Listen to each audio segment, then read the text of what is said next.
La Universidad San Gregorio de Portoviejo y sus carreras requieren necesaria y obligatoriamente estar vinculados con la colectividad o la sociedad.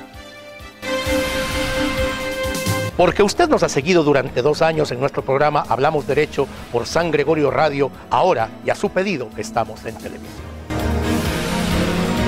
Porque hablar de derecho es parte importante para tu vida diaria.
Muy buenas noches, nos encontramos en un programa más de Hablamos Derecho, este programa de vinculación comunitaria de la Universidad San Gregorio de Portoviejo, que martes a martes nos involucra en aquellos caminos a veces desconocidos del derecho. Un programa que está hecho no solamente para el abogado, que no solamente está hecho para aquel que conoce de la jurisprudencia, que conoce de los textos positivos, sino que quiere aprender aquellas normas básicas que le van a servir para defender aquello que es inherente a la naturaleza humana, sus derechos. Tenemos, por supuesto, y como siempre, una invitada de lujo, la doctora Liliana Arcentales, una invitada de larga trascendencia en el ámbito profesional, que ha sido jueza durante muchos años, pues jueza provincial de la familia, de la mujer, de la niñez y de la adolescencia, y que tiene conocimientos solventes por esta larga trayectoria en el ámbito que hoy vamos a tratar.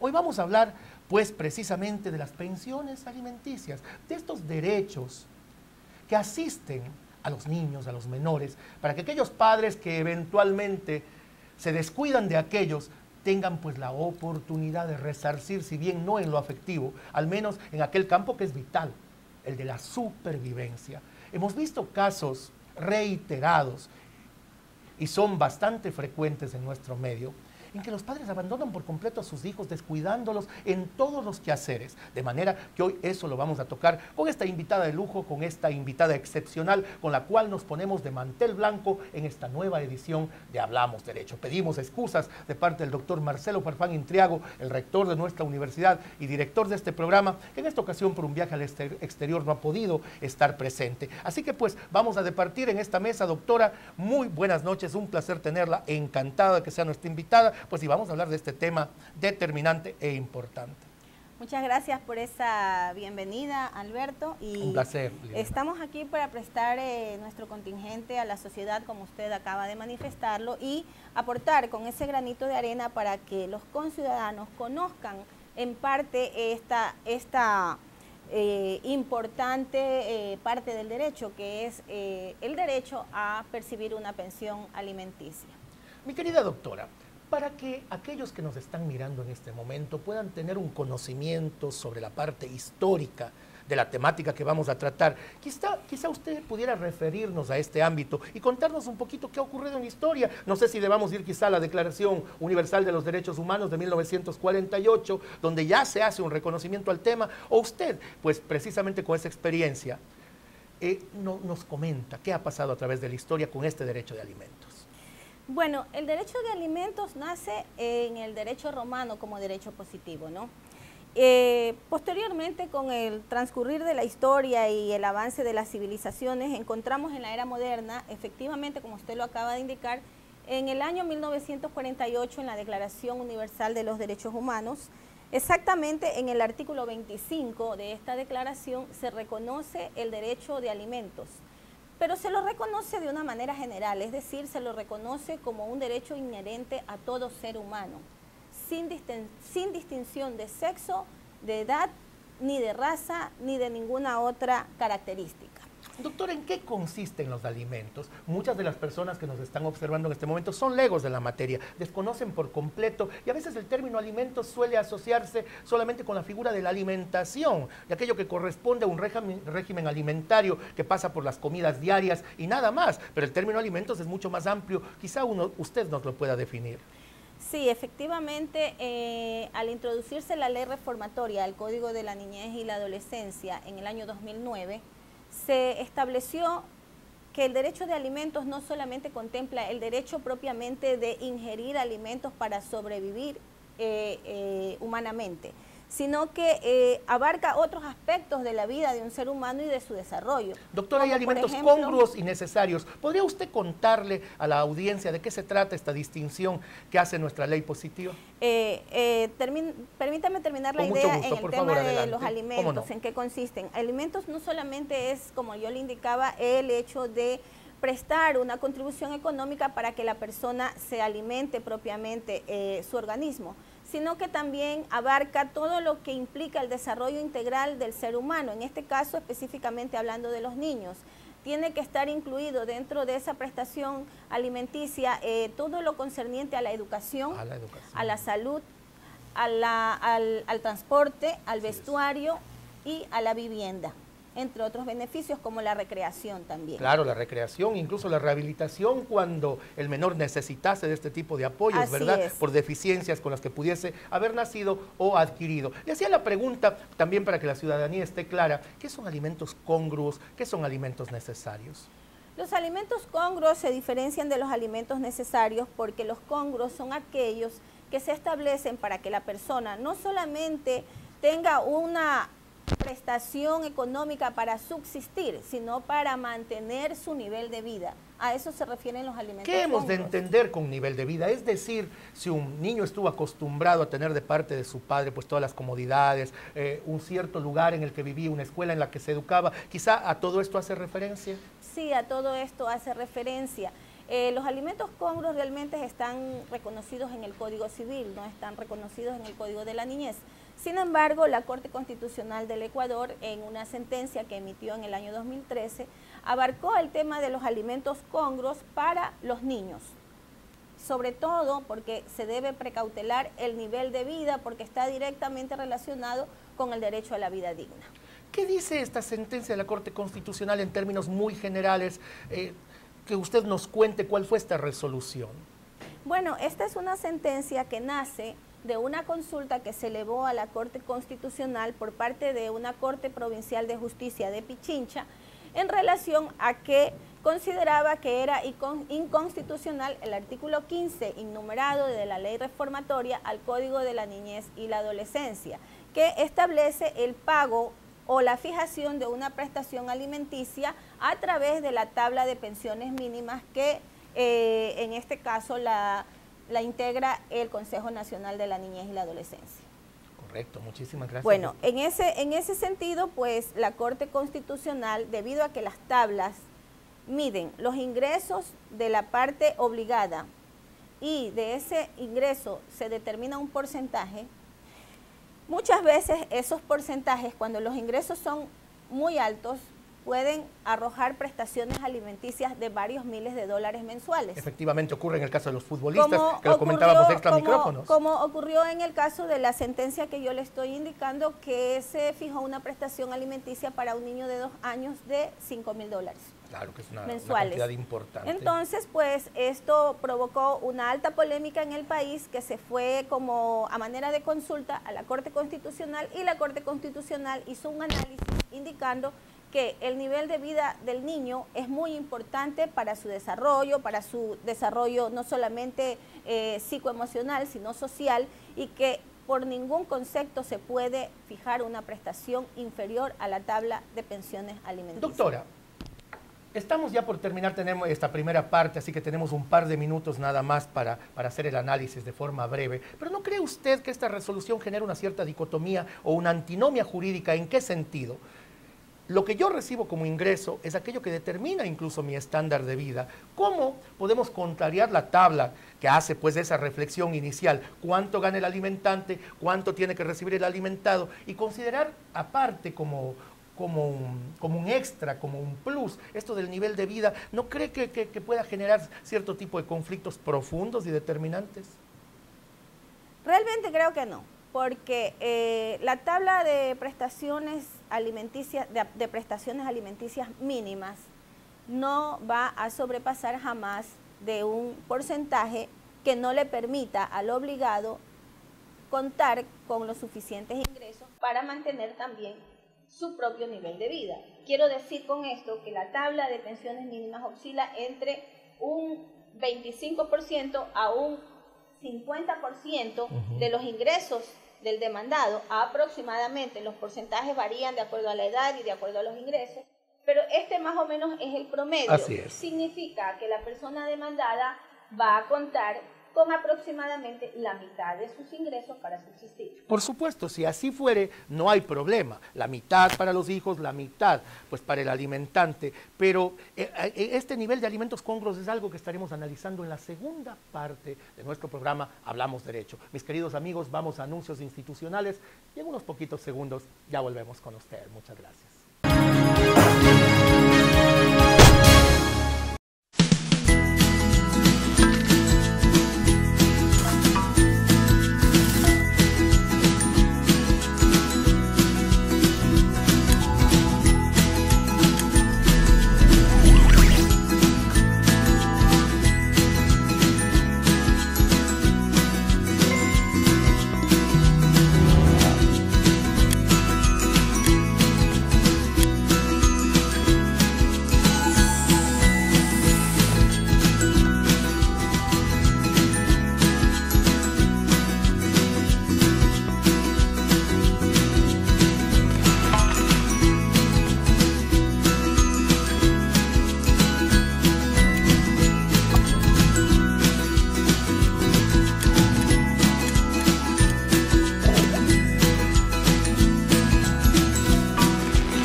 La Universidad por Dentro, el programa de la Universidad San Gregorio de Portoviejo, donde se te informará los acontecimientos de la semana del campus universitario. La Universidad por Dentro. El Departamento de Bienestar Universitario de la Universidad San Gregorio de Portoviejo te ofrece los servicios de orientación y acompañamiento, trabajo social, secretaría, servicio médico, odontológico, psicológico y de enfermería. Departamento de Bienestar Universitario, Universidad San Gregorio de Portoviejo. La Universidad San Gregorio de Portoviejo y sus carreras requieren necesaria y obligatoriamente estar vinculados con la colectividad o la sociedad. Porque usted nos ha seguido durante 2 años en nuestro programa Hablamos Derecho por San Gregorio Radio, ahora y a su pedido estamos en televisión. Porque hablar de derecho es parte importante para tu vida diaria.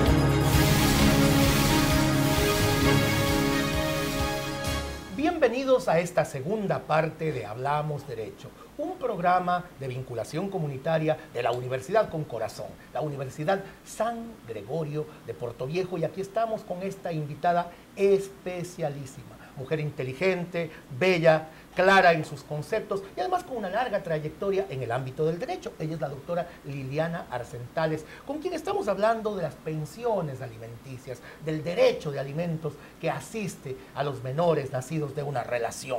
Pues, para irnos ya encaminando, en terreno jurídico, quisiera que hiciésemos, mi querida doctora, una reflexión en cuanto a los términos constitucionales. El artículo 69 de nuestra Constitución de la República, pues para proteger los derechos de los integrantes de la familia, en su numeral primero dice lo siguiente, que se promoverá la maternidad y paternidad responsables. En alguna medida, los padres nos hemos vuelto responsables a fuerza de derechos, se podría decir, porque nos conminan naturalmente a cumplir con las obligaciones pertinentes. Pero también existe esta responsabilidad de la madre, que muchas veces se abandona. Ocurre, en ocasiones, que la madre percibe una pensión, sin embargo, no la invierte en la alimentación del menor, en su cuidado, etcétera, sino más bien va destinada a lujos, a salidas, a una vida que no tiene que ver nada con la abnegación y la responsabilidad que la madre también está obligada por el artículo 69 a sostener y a respetar. Estos casos que usted menciona son casos aislados. Así es, lo son. No son realmente casos repetitivos o que las estadísticas nos demuestren que se dan a diario. No, totalmente por lo general, es la mujer, al producirse una separación de pareja, sea una relación extramatrimonial o matrimonial, por lo general la mujer es la que asume la responsabilidad del cuidado, alimentación y es padre y madre educación de los hijos. Y en muchas ocasiones, como usted lo ha indicado, es padre y madre.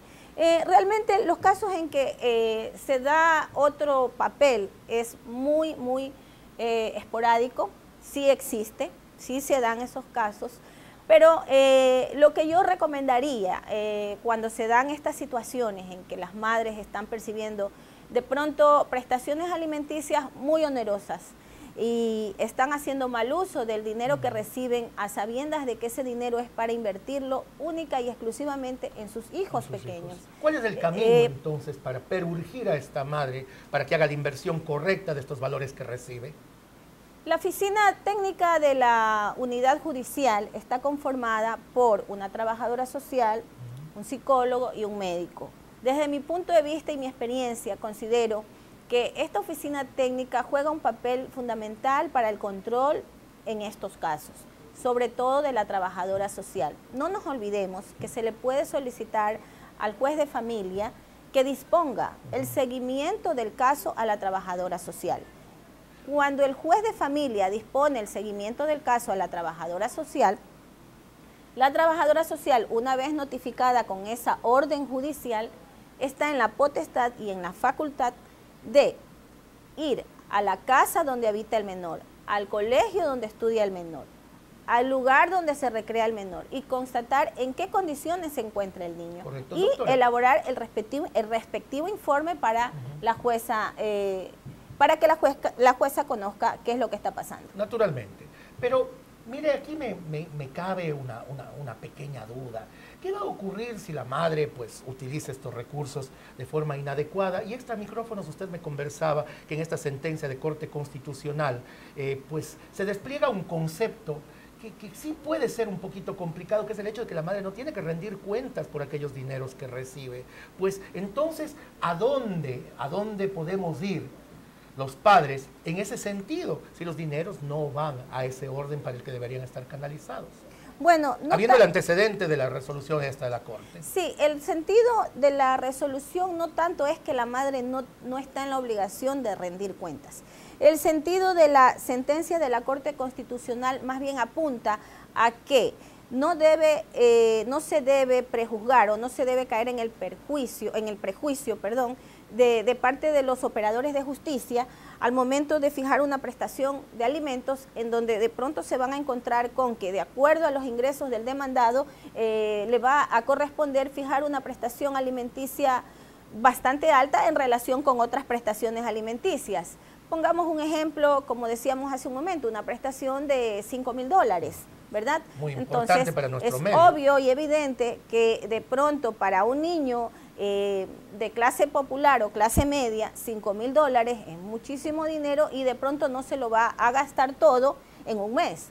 Pero si miramos la otra cara de la moneda y vemos que se trata de un niño de clase social alta, en donde de pronto solamente la prestación de la escuela, de la educación, le va a costar $1.000 mensuales, más el transporte, más la colación, más las vestimentas. Los niños de condiciones socioeconómicas altas por lo general viajan de vacaciones al exterior cada vez que tienen sus vacaciones. Es decir, toda esta gama de circunstancias que rodean la vida de un ser humano desde su nacimiento es lo que la Corte Constitucional ha analizado.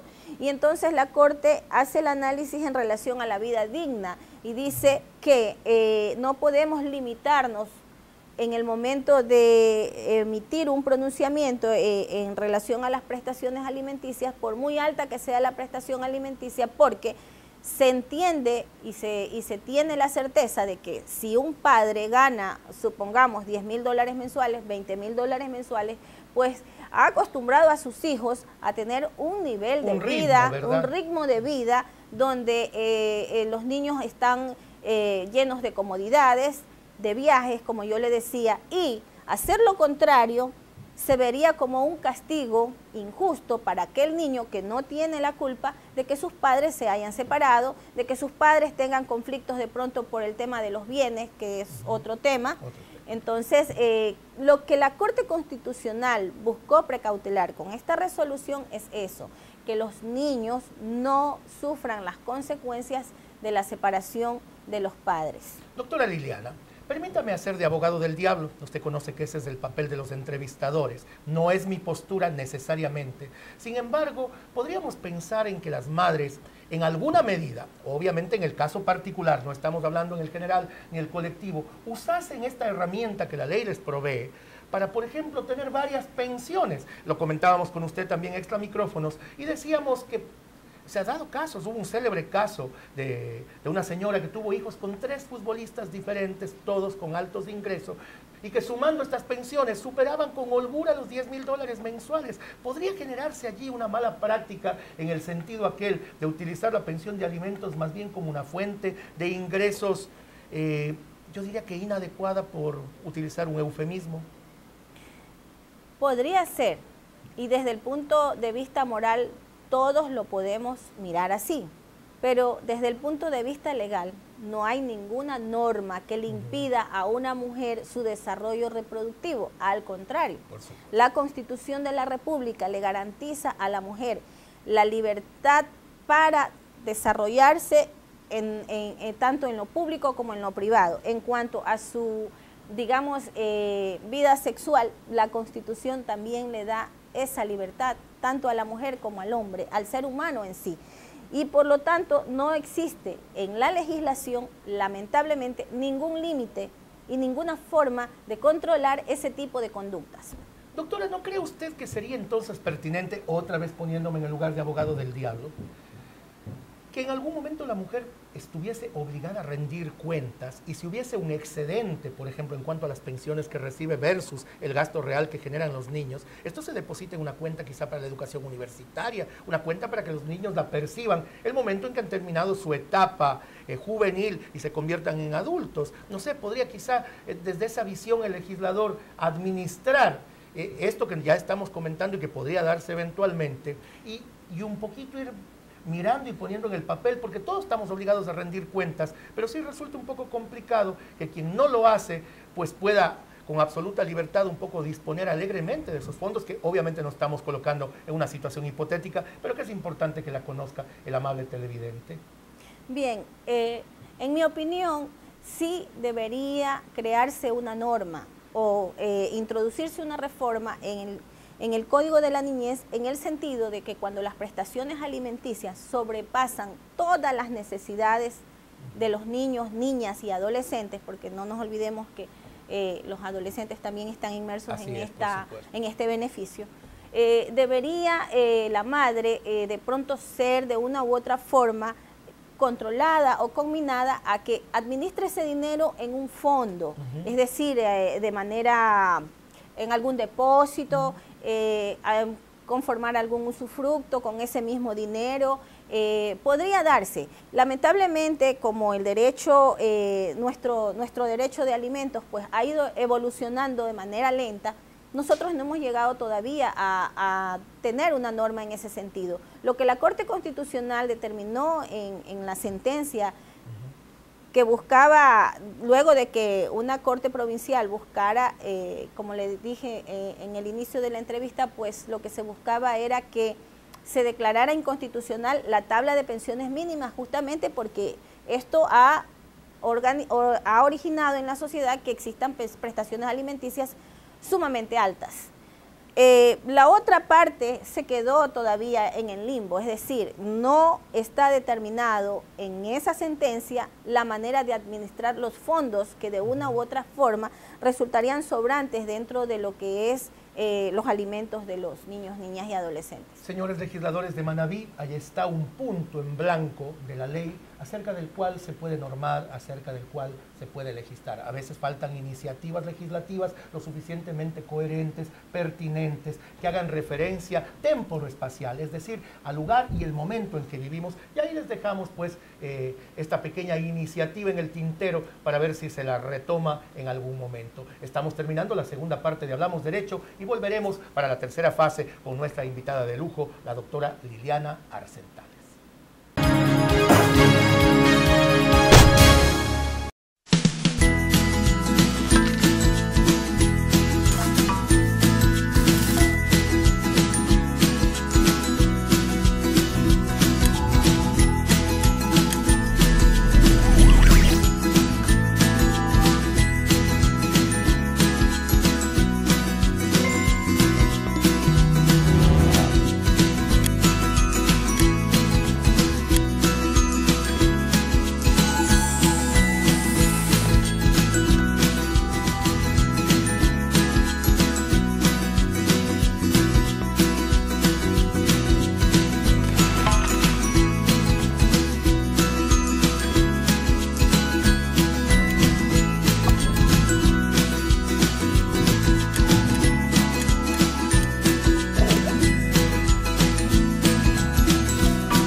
La Universidad por Dentro, el programa de la Universidad San Gregorio de Portoviejo, donde se te informará los acontecimientos de la semana del campus universitario.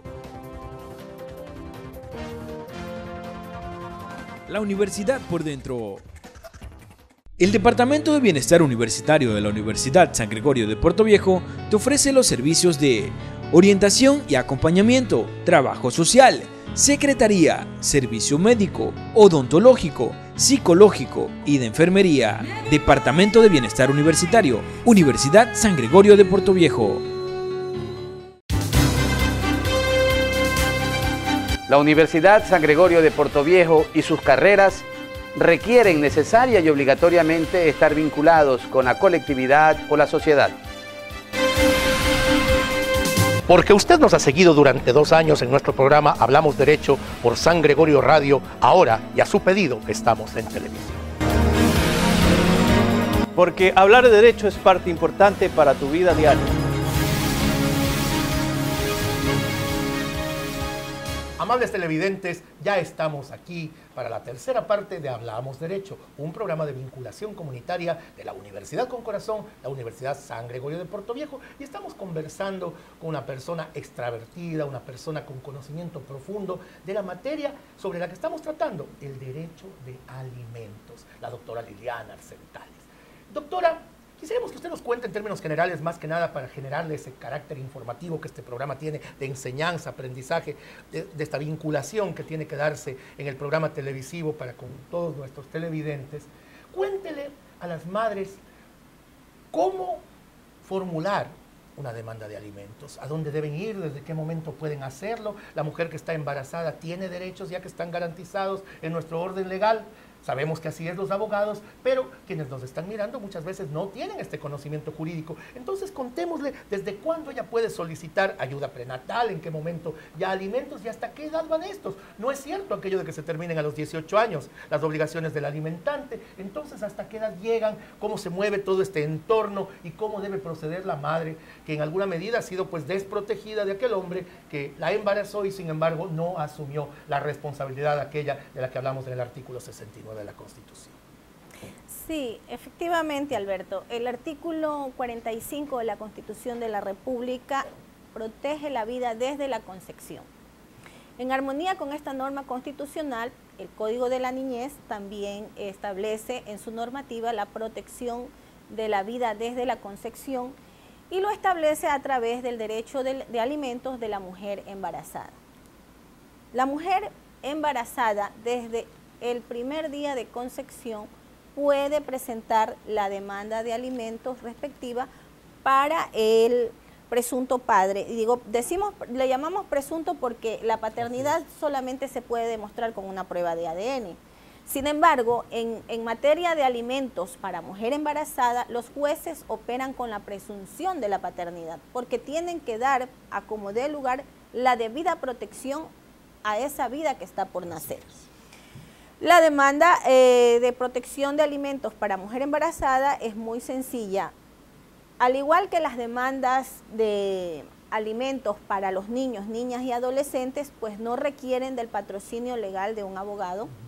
La puede presentar la beneficiaria directamente, en el caso de las mujeres embarazadas. ¿No va eso en desmedro del ejercicio profesional de nosotros los abogados, estimada doctora? Podría ir en desmedro del ejercicio profesional, pero pienso yo que está bien, porque es un método adecuado para que nadie se quede sin acceso a la justicia en nuestra sociedad. Correcto, me parece una excelente visión.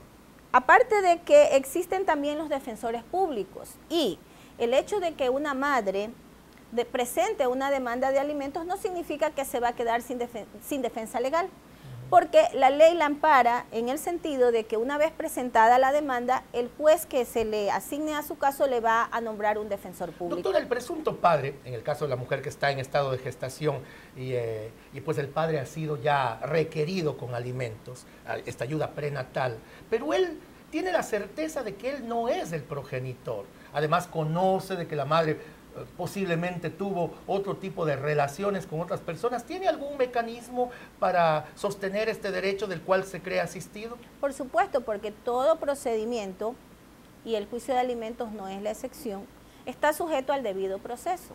Es decir, que tanto la parte actora como la parte demandada tiene derecho y contiene un término de prueba para que pueda probar tanto lo que se dice como elementos de cargo como lo que se dice como elementos de descargo. En este caso, si el hombre piensa que no es el padre del niño que está por nacer, pues puede solicitar incluso dentro de la etapa probatoria del juicio de ayuda prenatal la prueba de ADN, lo cual suspenderá el proceso. ¿Por qué?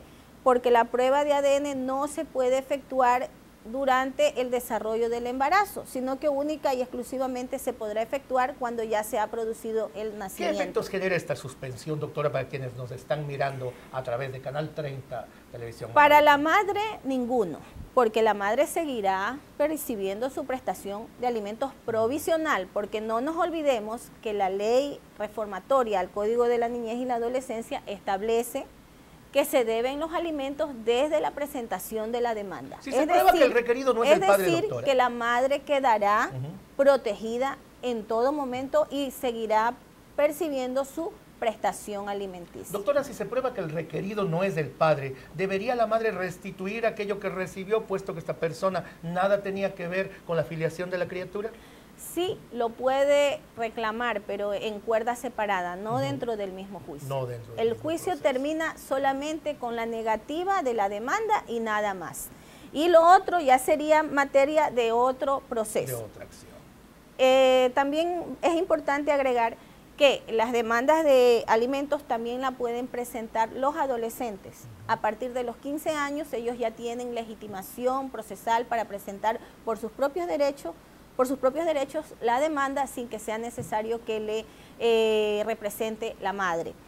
Y también es importante agregar que la prestación alimenticia, en caso de que los adolescentes ya alcanzaren la mayoría de edad y se encontraren estudiando, cursando estudios, sean secundarios o universitarios, pues esta prestación se extiende hasta los 21 años de edad. ¿Puede y debe el adolescente de motu propio que ha iniciado estas acciones manejar ya estos valores con conocimiento de causa, cree usted, doctora? La ley no indica que pueda el adolescente manejarlos o no. Lo que la ley dispone es que lo puede reclamar, es decir, los puede demandar el pago de estos alimentos. Y él decidirá si entregárselos a su madre o manejarlos de manera directa. Supongo que debe ser así, porque claro, la ley en esa parte no le obliga al adolescente ni le condiciona en ese sentido, simplemente le da el derecho de poder ejercer la acción por sí solo. Y lo que la ley no prohíbe lo permite, de manera Así que ese es. sería el camino. Mi querida doctora, también le hacía la interrogación pertinente a inicios de esta fase del programa sobre las edades en que se percibe y si es verdad aquello que la gente cree, los abogados lo sabemos, quienes nos están viendo no, que a los 18 años muere el derecho del alimentante. ¿Esto es así, doctora? A los 18 años se produce la caducidad del derecho siempre y cuando la persona que ha cumplido los 18 años no esté estudiando. Pero si esta persona está cursando estudios, como lo indiqué hace un momento, sean secundarios, universitarios o de cualquier otra naturaleza, que le impidan ejercer una actividad económica para ganarse la vida por sí mismo, tiene derecho hasta los 21 años de continuar reclamando judicialmente este beneficio.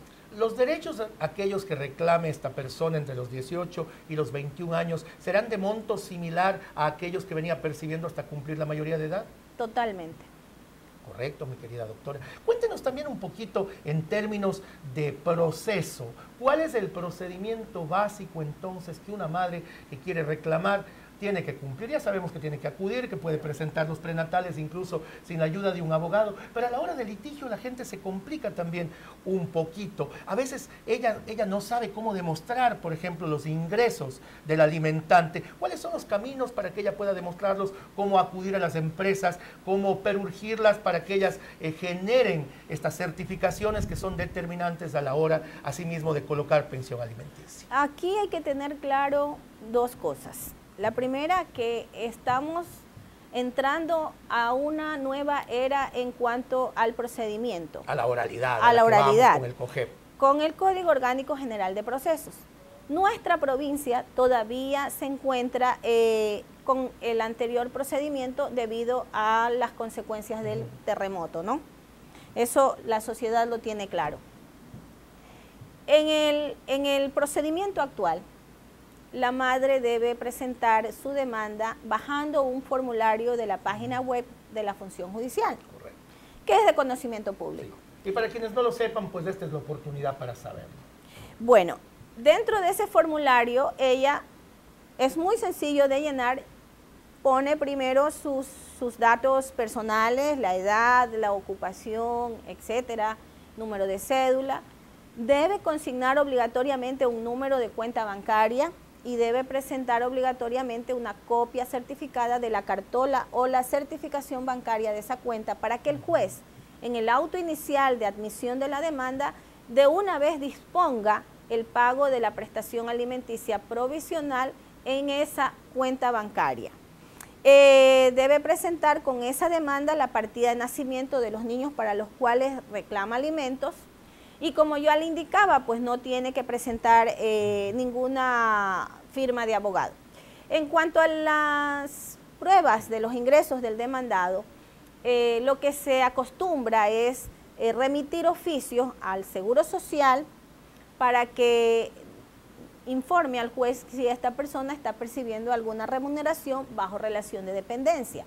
Si la persona no está recibiendo remuneración bajo relación de dependencia, también se puede oficiar al Servicio de Rentas Internas para establecer si tiene alguna actividad económica independiente. Correcto. ¿Qué criterio aplica el juez cuando no se puede demostrar los ingresos de alguien? Si es un comerciante ambulante, si trae mercadería del exterior y por lo tanto eso no tiene facturas que lo respalden, ni obviamente está afiliado al seguro. ¿Cómo procede el juez? ¿Qué criterios son los que le mueven para determinar esas pensiones? Bueno, el criterio que mueve a un juez a determinar una prestación alimenticia está determinado en la norma. El juez no puede fijar una prestación alimenticia inferior a la tabla de pensiones mínimas. Cuando las personas realizan actividades particulares y cuyos ingresos no se pueden determinar, el juez tiene que remitirse por lo menos a la remuneración básica unificada, y en base a la remuneración básica unificada, ubicar al alimentante en el porcentaje que le corresponde y calcular la prestación de alimentos. Doctora, ocurre, y en la práctica usted lo sabe que es así, existen personas respecto de las cuales es indemostrable cuánto perciben. Entonces el juez obviamente tendría que seguir la remuneración mensual básica, pero por otra parte se ve que aquella persona tiene un alto estándar de vida, que esa persona pues obviamente vive no con los ingresos básicos, sino con ingresos muy superiores, posiblemente el comercio, de traer mercadería, etcétera. Quisiera que en la última parte de este programa, porque se nos está terminando el tiempo, asumamos esta visión del juez, hasta dónde el juez puede también tomar como referente el estándar de vida que aquel alimentante tenga. Estimados amigos, vamos a volver para la interesantísima parte final de Hablamos Derecho. Ya volvemos con nuestra invitada de lujo del día de hoy, la doctora Liliana Arcentales. Ya volvemos.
La Universidad por Dentro, el programa de la Universidad San Gregorio de Portoviejo, donde se te informará los acontecimientos de la semana del campus universitario.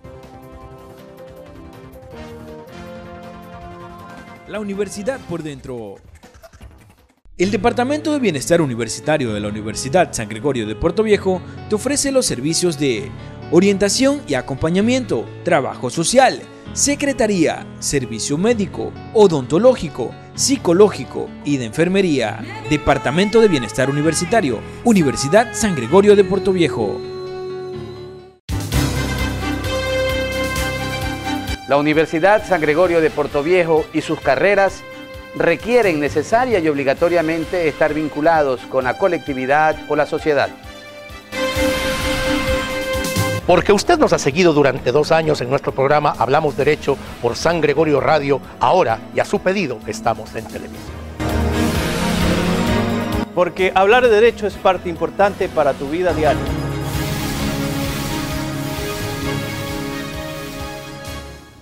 Estimados televidentes, ya estamos para la parte final de Hablamos Derecho, este interesante programa que permite que todos quienes nos están mirando a través de la señal de Canal 30, con esta iniciativa de la Universidad con Corazón, la Universidad San Gregorio de Portoviejo, puedan empaparse en el ámbito jurisprudencial y conocer cómo defender precisamente algo que hace relación al nombre del programa, defender sus derechos. Estábamos con la doctora Liliana Arcentales y le habíamos formulado una pregunta antes de clausurar el tercer bloque del programa. Esta pregunta hacía relación, mi estimada Liliana, al hecho de que cuando el padre pues tiene un estándar de vida elevado, sin embargo no se puede demostrar. Usted busca en el IES y él no está aportando. Usted busca en cuanto a facturación en el tema del SRI y aparentemente ese señor no tiene grandes ingresos, pero usted ve que vive de una manera opulenta, que tiene todas las comodidades y los lujos, y esto suele ocurrir mucho entre comerciantes, en especial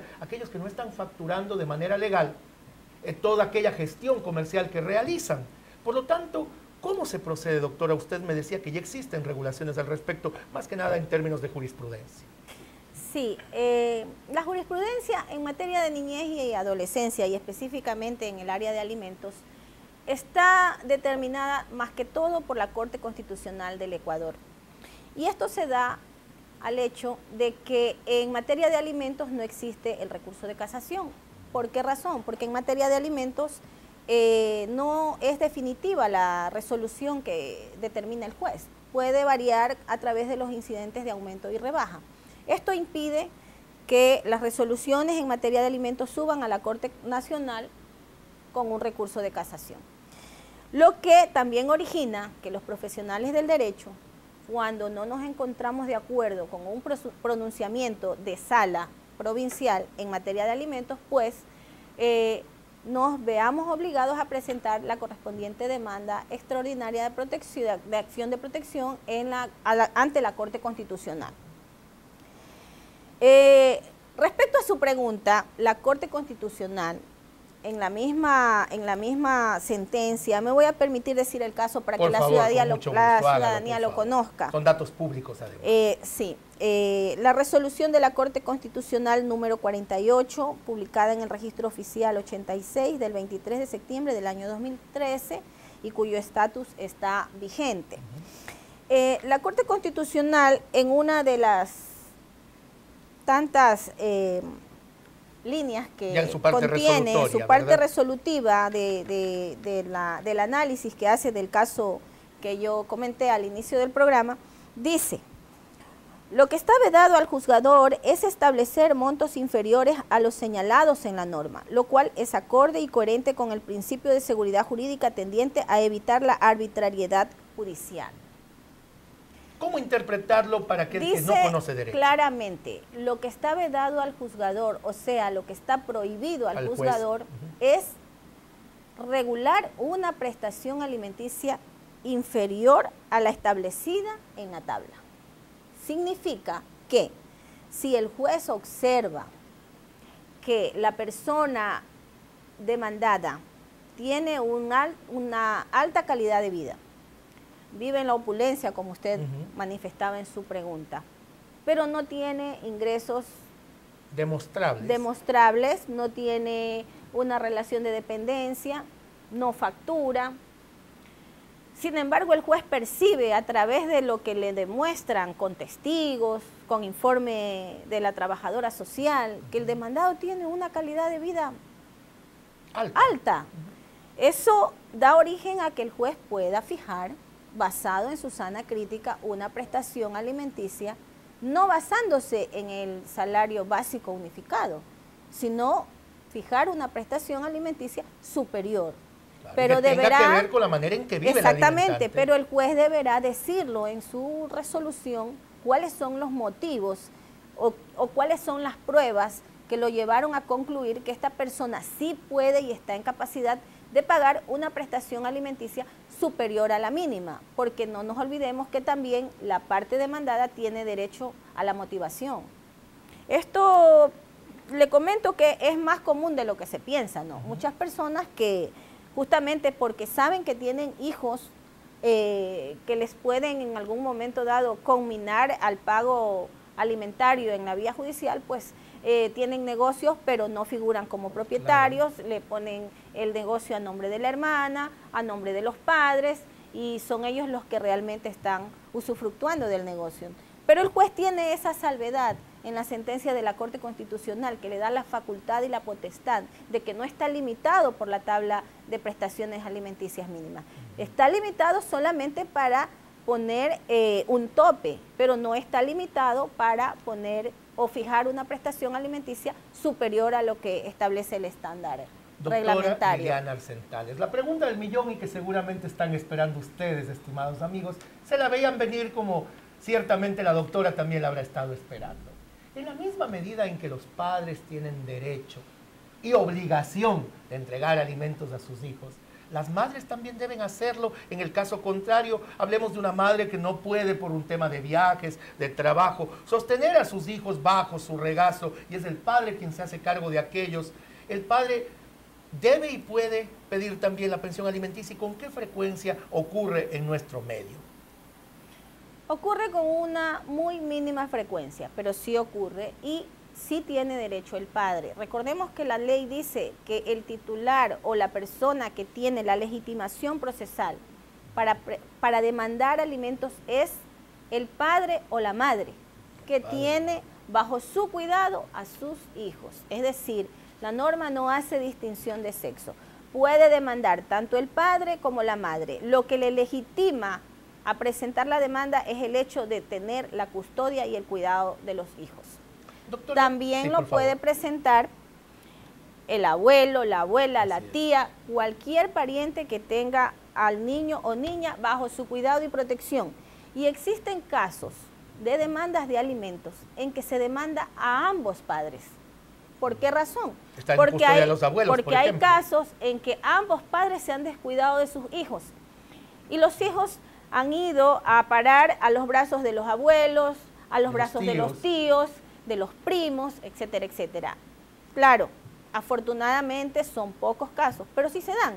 Y en esos casos son ellos los que tienen el derecho para presentar la demanda de alimentos. Pero eso sí, previo a esto deben acudir a la Junta Cantonal de Protección de Derechos para que les otorgue una orden de cuidado a favor de ese niño, niña o adolescente. Y con esa resolución es un trámite muy rápido, no es un trámite burocrático.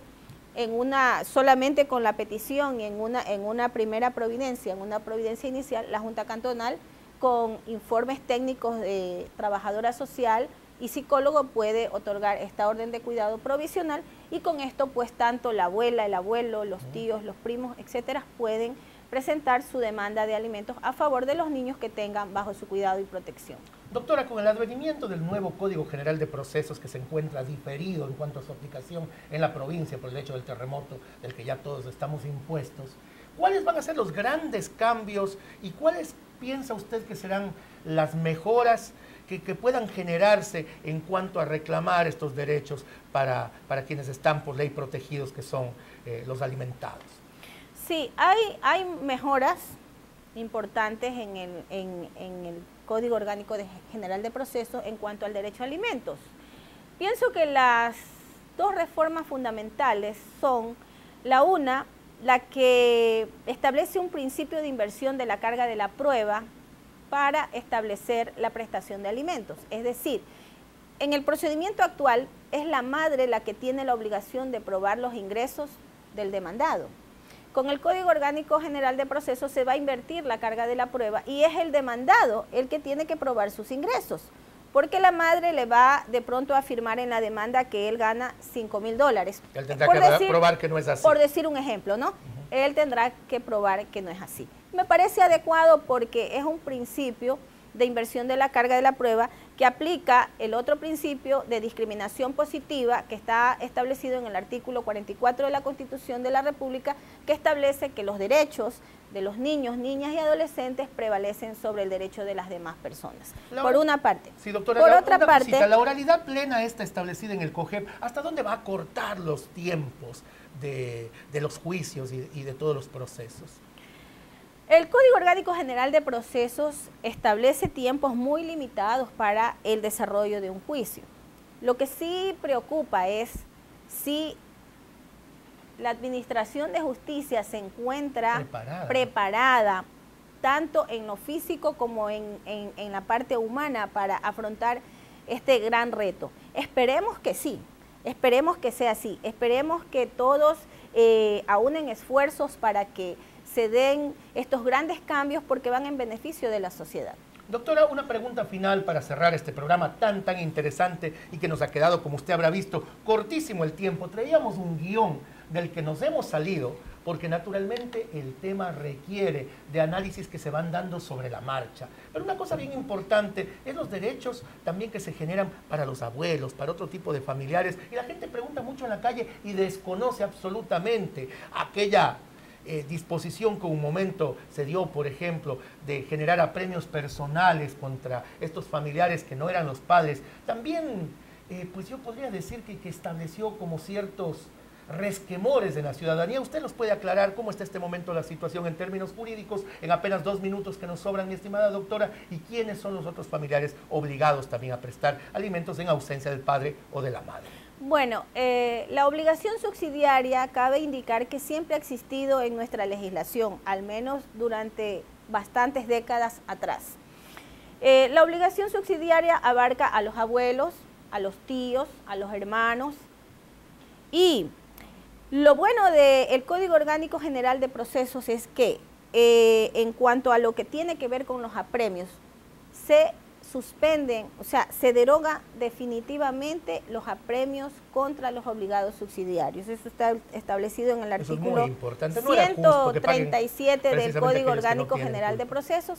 Así que, bueno, como todos saben, ya el Código Orgánico General de Procesos está en vigencia en todo el país, a excepción de la provincia de Manabí y Esmeraldas, por el problema que tuvimos con el terremoto, pero una vez que entre en vigencia, pues ya no habrán apremios personales en contra de los obligados subsidiarios. Me parece a mí que eso responde también a una expectativa ciudadana, porque si bien es cierto, los niños, niñas y adolescentes, pues son personas vulnerables, que ameritan la atención, el cuidado, la protección de toda la familia y del Estado también. No es menos cierto que esa vulnerabilidad también se puede ver identificada en personas de la tercera edad, que ahora les llamamos adultos mayores, como los abuelos. Entonces, no podemos proteger un derecho lesionando otro. Lo que me parece a mí muy acertado dentro de lo que es el nuevo sistema de la oralidad que se va a implementar en nuestra provincia. Muy gentil, mi estimada doctora. Queridos amigos, este creo que ha sido un programa especial, un programa diferente, un programa único y un programa trascendente, puesto que ha abordado desde esa visión ligera con la que conversamos, con la que dialogamos, para que usted no reciba en complicado la información que pretendemos transmitir, y lo hemos hecho con una experta, con una mujer diáfana, prístina, clara, meridiana en cuanto a sus aseveraciones y sus conocimientos, como es la doctora Liliana Arcentales. Recordarles que Hablamos Derecho es un programa de vinculación comunitaria de la Universidad con Corazón, la Universidad San Gregorio de Portoviejo. Mi querida doctora, un placer haberla tenido con nosotros, una excelente noche, gracias por asistir, y la comprometo también para tenerla en mi programa Piedra Filosofal de San Gregorio Radio 106.1, donde los sábados de 12 a 1 retransmitimos también este programa.